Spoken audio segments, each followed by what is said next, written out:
అందరికీ నమస్కారం. ప్రభుత్వ పథకాల అప్డేట్స్ కోసం మన ఛానల్‌ని సబ్స్క్రైబ్ చేసుకోండి. వీడియోస్ అయితే లైక్ చేసి ఉండండి. తెలంగాణ ప్రభుత్వం వివిధ వర్గాల ప్రజలకు అనేక సంక్షేమ పథకాలు అమలు చేస్తూ ఇక ముందుకైతే వెళ్తుంది. ఇక ఇంకో ముఖ్యమైన విషయం ఏంటంటే రైతులకు సంబంధించి కూడా మరి గెట్ల పంచాయతీలకు ఇక చెక్ భూముల సర్వేకు ప్రత్యేక వెబ్సైట్, కొత్తగా సర్వేలతో పనులైతే స్పీడప్ చేస్తున్నామంటూ ఇక్కడ కీలక న్యూస్ అయితే చూస్తున్నాం. రాష్ట్రంలో వ్యవసాయ భూములకు సంబంధించి ప్రధానంగా సర్వే నెంబర్లు, బై నెంబర్లు, సరిహద్దులు, ఫీల్డ్లో సాగు విస్తీర్ణం లాంటి వాటితోనే అధిక భూ సమస్యలు అయితే ఉన్నాయి.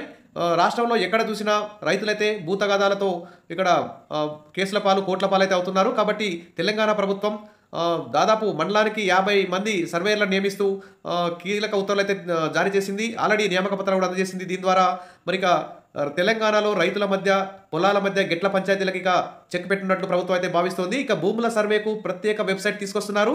అప్లికేషన్, ఫీజు, చెల్లింపు అంతా అందులోనే చేసుకోవాలి ఆన్లైన్లో. ఇక ఈ భూభారతి చట్టం ప్రకారం రిజిస్ట్రేషన్లకు సర్వే మ్యాప్ తప్పనిసరి చేసిన ప్రభుత్వం కొత్త లైసెన్స్డ్ సర్వేయర్లకు త్వరలో లాగిన్లు. గతంలో సర్వే కోసం 2-3 నెలలకు పైనే సమయం పట్టే అవకాశం ఉంది. కొత్త విధానంతో ఈ వెయిటింగ్ పీరియడ్ కూడా తగ్గుతుంది. ఎవరైనా మీ సర్వే నెంబర్కి సంబంధించి భూమిని కొలుసుకొని మ్యాప్ తీసుకోవాలంటే మన వెబ్సైట్లో వెళ్ళి ఇక్కడ అప్లై చేసుకోవాలి. వెంటనే సర్వేయర్లు వెంటనే మన పొలాన్ని వచ్చి కొలిసి మనకు మ్యాప్ ఇచ్చి మనకు గెట్లు పెట్టిపోయే అవకాశం అయితే ఉంది. ఇది ఒక గుడ్ న్యూస్ అని చెప్పుకోవచ్చు. ఇక కొత్త విధానంతో తగ్గనున్న వెయిటింగ్ పీరియడ్, 2 ఎకరాల లోపు విస్తీర్ణం సర్వే మ్యాప్కు ₹1000 ఫీజు, ప్రతిపాదనలు సిద్ధం చేసినటువంటి ప్రభుత్వం త్వరలో నోటిఫికేషన్ కూడా విడుదలవుతుంది. ఇప్పుడు సర్వే డిపార్ట్మెంట్లో 612 మండలాలకు కేవలం 350 మంది సర్వేయర్లు మాత్రమే ఉన్నారు.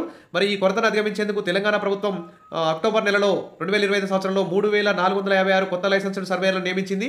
వీరికి ఇప్పటికే నియామక పత్రాలు కూడా అందజేసింది. ఇది ఒక గుడ్ న్యూస్ అని చెప్పుకోవచ్చు. ఇక ప్రతి మండలానికి 46 మంది లైసెన్స్ సర్వేయర్లు ఉంటారు. కాబట్టి ఇంతకుముందు అధికారుల కొరత, సర్వేయర్ల కొరత వల్ల ఎవరైనా సర్వే కోసం అప్లై చేసుకుంటే 3-4 నెలలు టైం పట్టేది. ఇప్పుడు మాత్రం 46 మంది ఒక మండలానికి ఉంటారు. కాబట్టి ఎమ్మటే 1 వీక్లోనే మీ పొలం యొక్క సర్వే అయితే పూర్తయి మీకు మ్యాప్ అందించే అవకాశం ఉంది.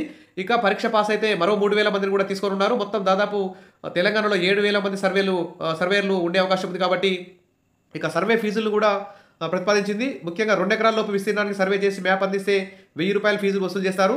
ఎక్కువ విస్తీర్ణం ఉన్న భూములకు ఎకరా ప్రాతిపదికన లేదా స్లాబ్ల వారీగా ఫీజులు ఉండే అవకాశం ఉంది. 2.5 ఎకరాల వరకు 2000, 5 ఎకరాల వరకు 5 నుంచి 10 ఎకరాల వరకు 5000, మరి 10 ఎకరాలు మించితే 5000కు అదనంగా ప్రతి ఎకరాకు 500 చొప్పున ఫీజు పెట్టాలని ప్రపోజల్ అయితే వచ్చాయి.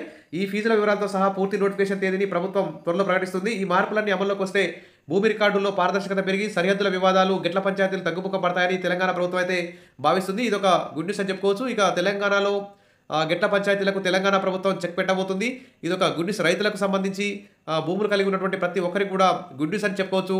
ఇక ప్లాట్లకు సంబంధించి ప్రతి ఒక్కరికి కూడా ఇది ఒక మంచి పరిణామం అని చెప్పుకోవచ్చు. తెలంగాణ ప్రభుత్వం మరి ఈ విధంగా ముందుకు పోవడం రైతులందరూ కూడా హర్షించదగ్గ విషయం.